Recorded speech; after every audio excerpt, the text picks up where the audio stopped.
Hello friends, my name is Dr. Atul Bharadwaj. Today we are going to start a new topic, and in the previous set of classes, of virtual classes, we have discussed the modern aspect of otology, that are disorders of the ear, and previously we have discussed the anatomical segment of the outer ear, inner ear, and the middle ear. Apart from that, we have already in detail discussed some pathological aspect of the pathological disorders as well. Now, in this new set of class, we are going to start the Ayurvedic counterpart of the pathology, जिसको जिसको हम हिंदी में कोशिश करेंगे पूरा करने की. If somebody has got some problem with the Hindi language, or problem in the senses in understanding Hindi language, then we can do the same class with the English as well.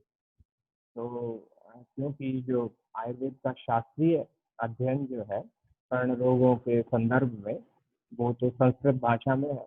उसमें भी हम मुख्यतः जो है वो सुश्रुत का aspect हमें ज़्यादा पढ़ना है, और प्राइमरीली उसमें पहले 4-5 जो रोग हैं उसको हमें ध्यान से देखना पड़ेगा, क्योंकि वो लास्ट क्वेश्चन में भी आ सकते हैं. तो जो स्क्रिप्चरल पार्ट है, यानी कि जो टेक्सचुअल पार्ट है आयुर्वेद का, जिसको कर्ण रोगों के बारे में हम जो पढ़ने वाले हैं अभी, वो ऑटोलॉजिकल सेगमेंट. तो जो हमारा जो मॉडर्न ऑटोलॉजी है उसके काउंटर पार्ट में हम इसको पढ़ने वाले हैं. और जैसे कि हम इवन पेपायरस वगैरह, जो इजिप्शियन लिटरेचर है, चाइनीज लिटरेचर है, और जो मॉडर्न लिटरेचर है, उससे ये काफ़ी पुराना है. और ये फर्स्ट टॉपिक काइंड, जिसको हम पैराडाइम शिफ्ट बोल सकते हैं, कि इसको पहली बार किसी ने ईएनटी के डिसऑर्डर को अलग से लिखा है, अलग से अध्यायों का नाम दिया है, और जो व्याधियां आई हैं कर्ण कर्ण के संदर्भ में, उनको नाम दिया, उनकी संख्या का निर्धारण किया है, और उनकी डिटेल ट्रीटमेंट को भी अलग से लिखा है. सो जो आयुर्वेदिक स्क्रिप्चर है, तो उसमें हमें चरक सुश्रुत और अष्टांग संग्रह हृदय में से हमें सुश्रुत को ज़्यादा ध्यान से पढ़ना पड़ेगा, क्योंकि सुश्रुत संहिता जो है वो एक सर्जिकल टेक्स्ट बुक है, प्राइमरीली शल्य तंत्र से संबंधित है. तो इसमें हमें डिटेल से हमें कर्ण रोगों के बारे में देखने को मिलता है. तो पहले जो उत्तर तंत्र के 19 अध्याय हैं, यानी कि पहला अध्याय औपद्रविक अध्याय, और 19वां अध्याय है नयनाभिघात प्रतिषेध अध्याय. तो उसके बाद 20वें अध्याय से सुश्रुत ने कर्ण रोगों के बारे में लिखने की शुरुआत की है, और 2 अध्याय इसको समर्पित किए हैं. यूजुअली जो है वो शालाक्य तंत्र में पहला अध्याय सुश्रुत जो है वो रोग के संदर्भ में लिखते हैं, और दूसरा अध्याय उसके नेक्स्ट चैप्टर और सब्सिक्वेंट चैप्टर जो है वो उसके ट्रीटमेंट को पूरा लिखते हैं. तो पहले तो जो है लिटरेचर पार्ट लिख देते हैं डिसऑर्डर का, और उसके बाद चिकित्सा के लिए एक अलग से एक चैप्टर लिखते हैं, जो कि उसका सब्सिक्वेंट चैप्टर है. ऐसा जो फॉर्मेट है वो चरक ने भी फॉलो किया है, सुश्रुत ने भी फॉलो किया है, और संग्रहकार और हृदयकार ने भी किया है. ऑब्वियसली संग्रहकार तो जो है वो प्रोज में है, गद्य में नहीं है. गद्य में है, पद्य में नहीं है. तो जो श्लोक के आधार पे जो अष्टांग हृदय लिखी गई, उसका ही मोर एलैबोरेटिव टेक्स्ट जो है वो संग्रहकार. तो हमें जो जिस पे फोकस करना है in the under graduation part of the चालाक्य तंत्र, वो सुश्रुत संहिता है. तो सुश्रुत में जो ईएनटी, यानी कि ईयर नोज थ्रोट के बारे में जो डिटेल एलैबोरेशन है वो उत्तर तंत्र में किया है, लेकिन मुख रोगों में जो ओरल कैविटी, ओरोफैरिंग, थ्रोट जिसको बोल सकते हैं, उसका वर्णन उत्तर तंत्र में नहीं करके उसको उन्होंने निदान का 16वें अध्याय में लिखा है, और उसकी चिकित्सा को चिकित्सा स्थान में लिखा है. तो ये जो कर्ण रोगों का जो जिसको मॉडर्न के काउंटर पार्ट में हम बोल सकते हैं, काउंटर पार्ट का मतलब एग्जैक्ट उसके कंपैरिजन अवेलेबल नहीं है, क्योंकि ये लगभग जो है वो 2000 साल पहले लिखा गया है, या उससे 2500 साल पहले लिखा गया है. तो उतना एलैबोरेटिव तो एक्सटेंसिव लिटरेचर नहीं है, लेकिन फर्स्ट ऑफ डॉक्यूमेंटेशन है जिसमें ऑटोलॉजी के बारे में, ईयर नोज डिसऑर्डर्स के बारे में डिटेल से लिखा गया है। तो आपको जो हमारे स्क्रिप्चर्स हैं, आयुर्वेदिक लिटरेचर है, उसको आपको ध्यान से देखना होगा और उसमें जो इम्पोर्टेंट श्लोक हैं आपको याद करने की भी कोशिश करनी चाहिए। डिस्पाइट संस्कृत आपकी मदर टंग नहीं है, लेकिन इम्पोर्टेंट श्लोक में कंटेंट में डिविएशन से अगर आपको बचना है, अगर आपको हिंदी करने में कुछ ना कुछ बदलाव करने से बचना है, तो आपको श्लोक याद करना सबसे अच्छा रहेगा। तो श्लोक याद करने से पहले आप उसकी सेंस को भी समझते ही है, उसके बाद ही श्लोक को याद करते हैं। तो इसमें आज जो क्लास डेडिकेटेड है वो कर्ण रोग, जिसको हम otological disorder, let me take a pen first and then we will go along with the class and we will start now. So sorry. So कर्ण रोगों में आप पहले संदर्भ अध्याय देख लें। संदर्भ अध्याय का मतलब जो टेक्सचुअल रेफरेंसेस कहाँ कहाँ हमें देखने को मिलती है, पहले आपको देखना चाहिए। संख्या का निरूपण यानी कि नंबर कितनी है, संख्या कितनी है, जो लिटरेचर में जो ऑटोलॉजिकल डिसऑर्डर्स हैं, ऑटोलॉजिकल ईयर एंड डिसऑर्डर्स में कितनी संख्या निर्धारण की है। मॉडर्न में जो जिसको हम वेस्टर्न लिटरेचर या एलोपैथिक लिटरेचर भी बोल सकते हैं, एलोपैथिक अप्रोप्रिएट टर्म नहीं है। वेस्टर्न लिटरेचर में वो कभी भी संख्याओं की गणना नहीं करते हैं, जैसे कि ear has got this number of disorder और cardiology has this number of disorder. ये टिपिकल ट्रेंड जो है वो हमारी स्क्रिप्चर्स में देखने को मिलता है, स्पेशली बृहत्त्रयी में, कि रोगों की संख्या का निर्धारण किया जाता है कि ये संख्याएं कितनी है, वो डिफर कर सकते हैं। संख्या का मतलब ये नहीं है कि वो कोई डिबेटेबल बात नहीं है। सुश्रुत ने और हृदयकार ने, संग्रहकार ने, भाव प्रकाश ने भी जो है वो सब ने अपनी अपनी संख्याओं का निर्धारण किया है। वो उनके टेक्सचुअल रेफरेंस की वजह से किया है, यानी कि उनके मत में जो है संख्याएं इतनी होती हैं और ये चेंज हो सकती हैं, वेरी कर सकती हैं। ये कोई ऐसा नहीं है कि इसमें कोई शाश्वत बात है कि संख्याएं इतनी ही रह सकती हैं। वो उन्होंने अपने मत को एक्सप्लोर करने के लिए संख्याओं का निर्धारण किया है। चरक ने 4 प्रकार के कर्ण रोगों का, कर्ण रोग यानी ऑटोलॉजिकल डिसऑर्डर्स का किया है, जो कि वात, पित्त, कफज और सन्निपात है।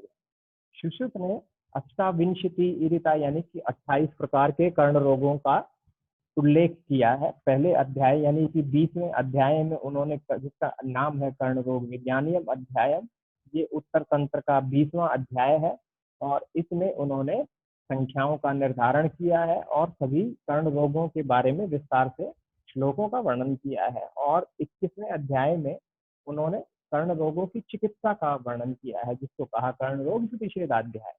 तो सुश्रुत ने जो कर्ण रोगों की संख्या है उसको निर्धारित करते हुए उनको 28 कहा, अष्टाविंशति इरिता। और अष्टांग संग्रहकार, क्योंकि एक वर्स फॉर्म में है, एक प्रोज फॉर्म में, एक गद्य और एक पद्य है, तो कंटेंट में डिफरेंस नहीं है, तो दोनों ने संख्याओं का निर्धारण जो है वो 25 किया है, 25 किया है।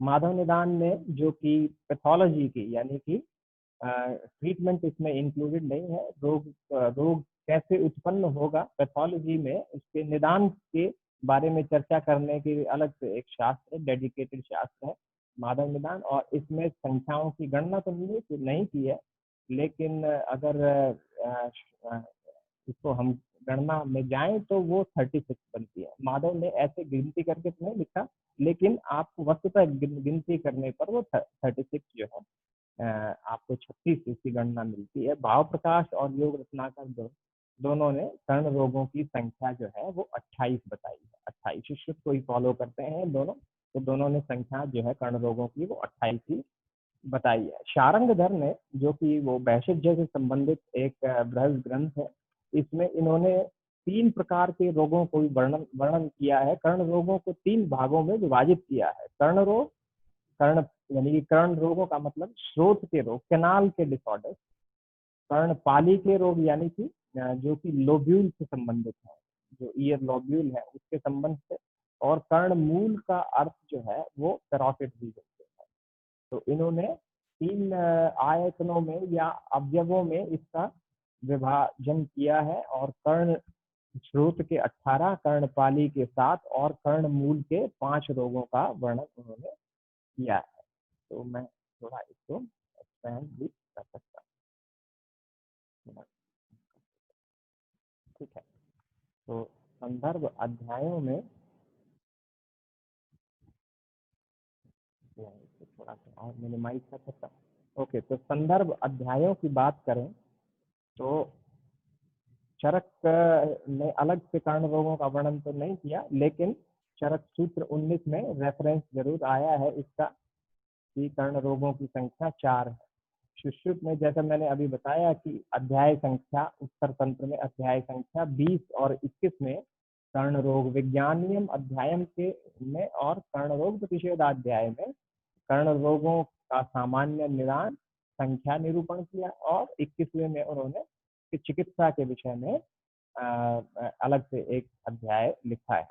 अष्टांग हृदय ने उत्तर तंत्र 17-18 और संग्रहकार ने उत्तर तंत्र 21 और 22 में कर्ण रोगों के संदर्भ में विस्तार से लिखा है। कर्ण रोगों के विस्तार से लिखा है। तो मैं कर्ण रोगों की एक आपको तालिका यानी कि टेबुलर फॉर्म में आपको मैं बता सकता हूँ कि सुश्रुत के जो रोग हैं वो हैं कर्णशूल, कर्णनाद, कर्णशूल, कर्णशूल, कर्णनाद, बाधिर्य, श्वेत, चतुर्णाम रोगाणाम सामान्यम वैशुजम। ये 4 मेजर डिसऑर्डर है, प्राइम डिसऑर्डर्स हैं ये पहले 4, और ये सुश्रुत ने 28 रोगों में इसकी गणना की है। तो पहले 4 रोग हैं कर्णशूल, कर्णनाद, कर्णबाधिर्य और कर्णश्वेत। फिर कर्णस्राव, कर्णकंडू, कर्णस्राव, कर्णस्राव। मैं अगर इसको मॉडर्न काउंटर पार्ट से आपको समझाने की कोशिश करूं, क्योंकि दोनों लिटरेचर में समय का बहुत बीच में गैप है, तो एग्जैक्ट कोरिलेशन जो है वो पॉसिबल नहीं है। कोई भी ऑथर लिखेगा तो नहीं कर पाएगा, क्योंकि दोनों लिटरेचर जो है वो अलग अलग टाइम पीरियड में लिखे गए हैं। लेकिन फिर भी एक मॉडर्न कंपैरिजन जो है वो किया जा सकता है। तो कर्णशूल is any kind of a pain in the ear which is called as otalgia. कर्णनाद, hearing of a normal sound which is supposed to be tinnitus in modern literature. Badhirya is hearing loss. Shred is again tinnitus. Trav, Trav is any kind of a discharge from the ear is कर्णस्राव। तो exact नाम नहीं देकर केवल जो patient की presentation है उसको भी सुश्रुत संहिता में और अन्य जो भी संहिताएं हैं उसमें रोग की तरह से गणना कर ली है, जो कि क्लिनिकल प्रेजेंटेशन को भी रोग की गणना दे दी है। कर्णस्राव का अर्थ any kind of a discharge है। कर्णकंडु इचिंग इन द ईयर को एक अलग से डिसऑर्डर मान लिया है। कर्णभूत यानी कि कर्णवर्ष का अर्थ जो है वो वैक्स इन द ईयर है और इन्फेक्टेड वैक्स है। क्रमीकरण जो है मैगट बोल सकते हैं, मैगट प्रेजेंटेशन, और मैगट प्रेजेंटेशन को क्रमीकरण कहा है। कर्ण प्रतिनाह ये एक हाईली डिबेटेड और कंट्रोवर्शियल टॉपिक है, जिसको आप कह सकते हैं कि ये टिम्पैनिक मेम्ब्रेन परफोरेशन को ही इंगित करता हुआ, इंडिकेट करता हुआ एक यूनिक डिसऑर्डर जो है वो सुश्रुत में लिखा है। कर्ण विद्रधि को आप कह सकते हैं कि ये जो है वो फरंकेलोसिस है और staphylococcus inflammation of the hair follicle जिसको बोलते हैं। Acute localised otitis externa. कर्णपाक इज डिफ्यूज ओटाइटिस एक्सटर्ना, जिसमें कर्णपाक हो कैनाल में, चाहे वो एक्जिमेटस हो, चाहे वो बैक्टीरियल हो, चाहे वो फंगल हो, यानी कि gross diffuse involvement of the canal in inflammatory sequence is कर्णपाक। ऊती कर्ण का पढ़ेंगे तो आगे तब पता चलेगा कि आपको ये फाउल स्मेलिंग डिस्चार्ज की तरफ इंडिकेशन संहिता में मिलता है, यानी कि ऐसा पैथोलॉजी डिसऑर्डर है, ऑटोलॉजिकल डिसऑर्डर है जिसमें डिस्चार्ज जो है वो फाउल स्मेलिंग है। एंड कर्ण आर्च का मतलब polypoidal prolapse of the from the ear show any kind of oedematous pathology. कर्ण अर्बुद is neoplasm related to the ear and adjoining structures.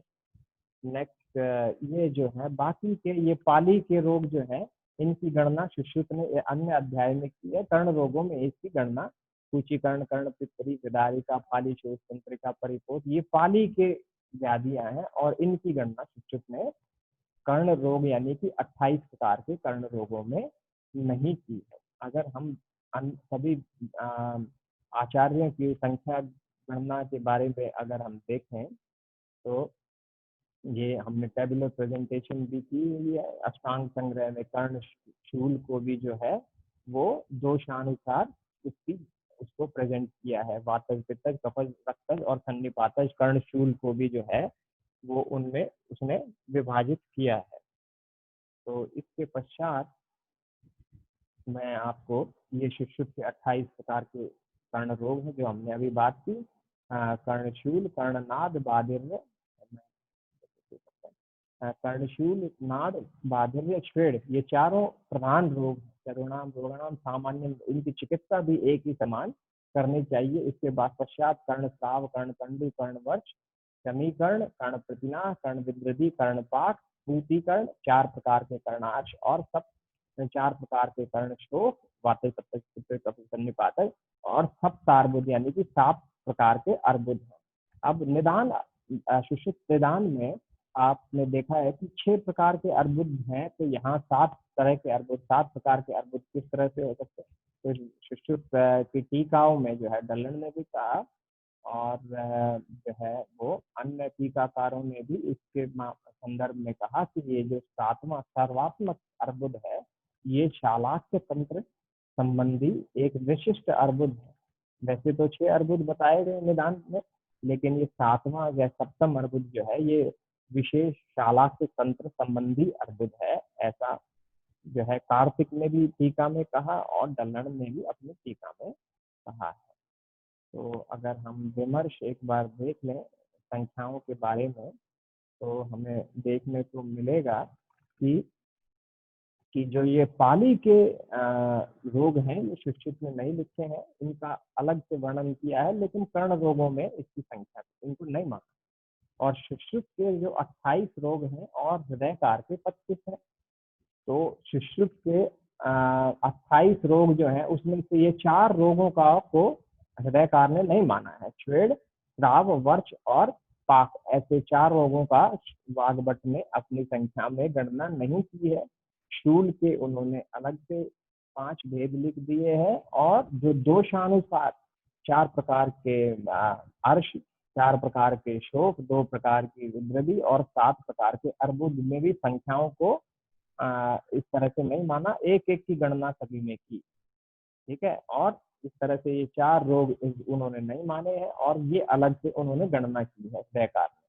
कुचीकर्ण, विदारिका, तंत्रिका, उत्पात, दुखवर्धन, कर्णपित्तली, पालीशोच, परिपोट, उन्मंथ और लेहा पिटका, ये अलग से सुश्रुत के अतिरिक्त हृदयकार ने इनकी गणना की है। तो ये 4 की नहीं की है और इनको नहीं माना है और इनको इंक्लूड किया है। इसके अतिरिक्त उन्होंने जो दोषानुसार वर्णन है अर्श का, शोक का, वो भी नहीं किया है और अर्बुद का उनकी संख्या उन्होंने एक ही मानी है और कर्णशूल के 5 भेद उन्होंने स्वीकार कर लिए।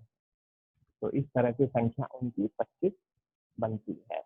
तो पहला अभी श्लोक से शुरुआत करते हैं। जो ये श्लोक बड़ा इम्पोर्टेंट श्लोक है और इम्पोर्टेंट इन द सेंस कि ये कॉमन एटियोलॉजिकल फैक्टर्स को लेके एक श्लोक लिखा है सुश्रुत संहिता में।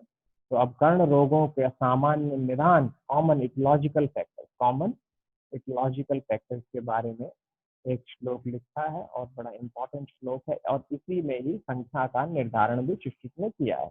तो श्लोक इस तरह से है, अवश्याय, श्लोक के बारे में, अवश्याय जल क्रीड़ा कर्ण कंडु यन मारुत मिथ्या योगेन शस्त्रस्य कुपितो अन्नैश्य कोपनै प्राप्त श्रोत सिरा पूर्यात शूलम स्रोतसी वेगवान तय कर्ण गता रोगा अष्टाविंशति ऋता।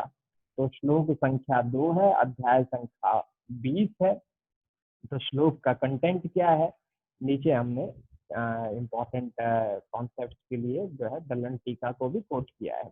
सुश्रुत ने कहा कि अवश्याय में रहने से, अवश्याय का अर्थ जो है ओस में रहना, एक्सेसिव मिस्टी कंडीशंस में रहने से लिया गया है। जल क्रीड़ा का मतलब excessive intelligence in water activities से है। एक्सेसिव मिस्टी कंडीशंस में रहना, जल में क्रीड़ा से।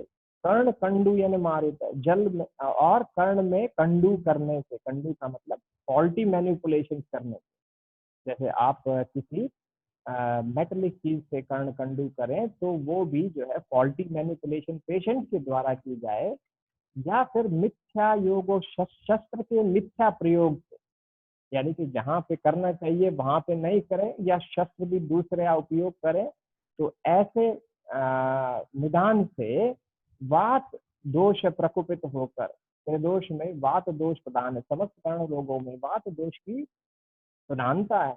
वात आदि दोष प्रकोपित होकर, वात प्रधानता है प्रकोपित होकर, प्राप्त श्रोत सिरा, जो श्रोत सिराएं हैं उनको प्राप्त होकर जो ये दोष हैं, वर्धित दोष हैं, विशिएटेड दोषाज हैं, वो श्रोत सिरा को प्राप्त होकर और पूर्यात शूलम, शूल करते हैं, शूल का मतलब पेन इन द ईयर करते हैं, पेन इन द ईयर, श्रोत की वेगवान अत्यधिक मात्रा में पेन करते हैं, तो ये कर्ण रोगों के निदान जानने चाहिए। और ये संख्या में 28, संख्या में 28 है। तो कॉमन इटोलॉजिकल फैक्टर्स को लेकर शिक्षित ने अध्याय 20 का श्लोक संख्या 2 में लिखा कि अवश्याय जल क्रीड़ा कर्ण कंडु, यानी ये श्लोक आपको याद करना चाहिए। और इसके पश्चात हम अलग से एक एक करके कर्ण रोगों के बारे में चर्चा करेंगे, और वहीं पर then and there we will try to also discuss the treatment which is including the scriptures और the literature as well.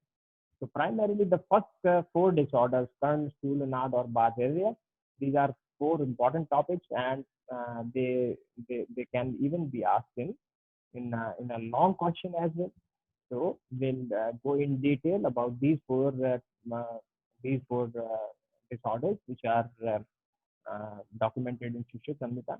The majority of the discussion we will take upon prospectively will be primarily from the Shishya Samhita. So this is for the today's class. Please subscribe my channel as well. Thanks for watching.